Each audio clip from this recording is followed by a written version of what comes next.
All right. So today we're going to talk a little bit about the light. And so I want you to take a look at, let's see if I can make this brighter. This picture. And just in your head first, what are some lights you notice? Just in your head. What are all the different kinds of light or sources of light you see? When you have something, raise your hand. Mabel, go ahead. I see distant lights. Okay. And the one in the tower is kind of dim, so it's distant. Okay. Hold on. Let's just do one. Cash, go ahead. That lighthouse. Oh, okay.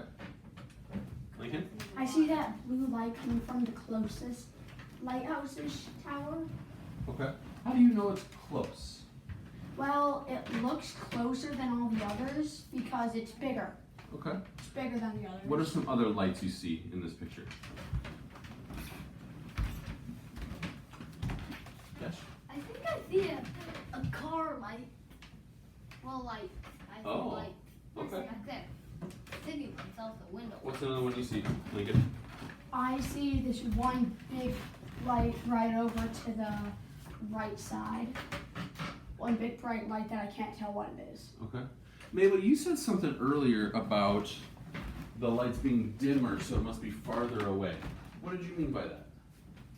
I meant like it's smaller and the light's dimmer, so it must be far away. Because the farther away you are, the dimmer the light is. Okay, what do you guys think of that? Well, I don't necessarily think that's true. It really depends on the light. I think Well, that. what do you mean? Hold on. What do you mean? It depends on the light. Well, if it's the sun's light, it doesn't matter how far you are from it. But if it's like an average, a light that was made by humans, it's going to be it's going to get dimmer the farther away you go. Okay. Cash, what do you think about this distance thing? How far away makes it look different? Well, that's closer than that. How But do you know those it's- are light. How do you know it's closer? It's bigger. Okay. Mabel? To me, the car lights, and the tower light, the fireworks tower light are kind of like right next to each other, just a short distance away. Okay. Because they're kind of the same. Okay, now let's pause for a second. So we have an idea that we can maybe test. We have an idea that the farther away the light gets, that it gets dimmer. How could we test that idea? We could Well, Go. tell me more, Cash. What do you mean? We use flashlights or something. we could go to one side of the room and then the other, and then like one person just stands on the wall holding the light, and then one person comes closer, but then backs up too. To see. How about somebody goes in Why the might we, living if room? we were comparing just one light and moving it back and forth, why might that be difficult to tell if it gets brighter or dimmer? Well, I think we're too close. Okay. We probably have to have a really dim light. Okay. What if we had two lights? How could we set it up? Think about that first. Don't talk yet. If we had two lights that were the same, how could we investigate how the distance affects the light?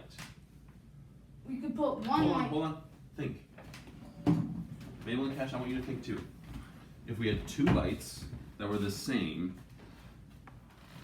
how could we investigate or figure out if the distance affects it?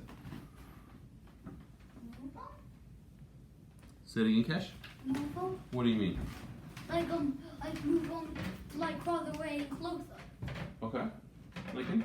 We could have one light here, and then we could have it like one light here and one light way over there, and then a piece of paper for each light, and then we'll see which one's bright, which piece of paper lights up more.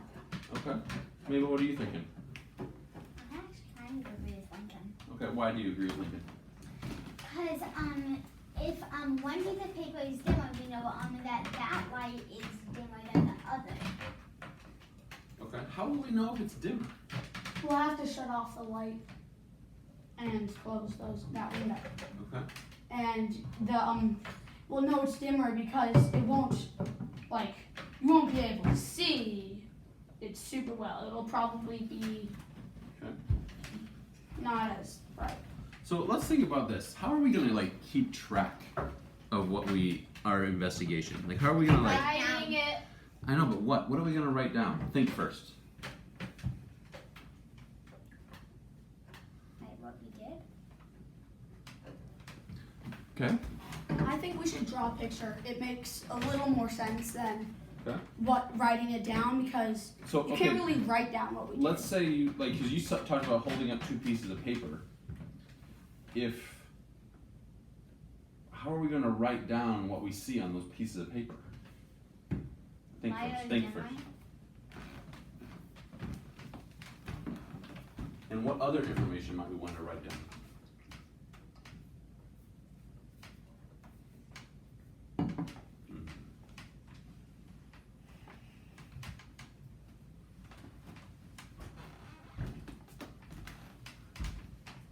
You can give me one thing. How far one light is and how far the other is from the pieces of paper? Oh, like the distance. Yeah. Okay, how would we measure the distance? We Wait. Cash? Measuring tape. Okay, so we have a measuring tape. What else would we want to know? Which one's brighter? Yeah, and that's the part I think we're gonna have to think about as we're doing our investigation. So now let's talk about, before we start our investigation, first of all, I want you to just keep the waters down for a little bit. Okay? Like, getting kind of carried away with that. So we're gonna start an investigation, and we know we're gonna write down the distance that the different lights are. But we're not sure we're gonna write down for the brightness. Why is it okay for scientists to start an investigation even though they're not sure how things are gonna turn out? Lincoln. Because they'll find out on the way. Okay.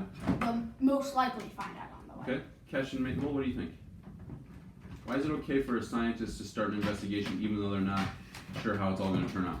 Well, because they wanna investigate and see if their ideas work. Okay. They want to investigate and see if they right or wrong. Like Okay. they can guess on which one they think is gonna happen, and then they get to see what's right or wrong. Okay. How else do you think what we're doing so far is like what scientists do? They have to do they have to do thinking before they actually do the thing. Okay. And then if they can't find anything out, they probably will just go on with their idea and see if it works and write down the results. Okay. So we're going to be using flashlights, which I have our bike lights. We're going to be using a tape measure, and we'll be using pencils and paper to write things down. What makes like the lights? We think of those as being a type of technology. Why is the pencil a kind of technology? Think first. Think first. So the light is a type of technology. What makes a pencil a type of technology? Mabel. A pencil is kind of a technology because inside of the wood it's kind of some substance inside of a piece of like very breakable lead that makes it be able to draw and stuff. Okay. What do you two think? What makes the pencil a technology, Kesh? Well, you can like write with it, but some other stuff you can't write with. Okay. Lincoln? It's man-made. It's not natural. It's Okay. not like pencils grow on trees. Okay. So Cash, you said we can write stuff with it. So the pencil helps us write things. The lights help us see. So if we think about technologies as things that help us do things, how might a rock, or even just a tree, because you said it doesn't grow on trees, why might a tree be a type of technology? Mabel. It helps you grow because some trees have fruits on them or vegetables. Okay. It makes it so we can breathe. Okay. That's just wrong. Oh. And And so like when we think about technology, we usually think about computers and cell phones and iPads, but technology is actually a really broad thing. It's anything that helps us do something. All right, so before we start, what questions do you have about your investigation? You're going to work together as a group.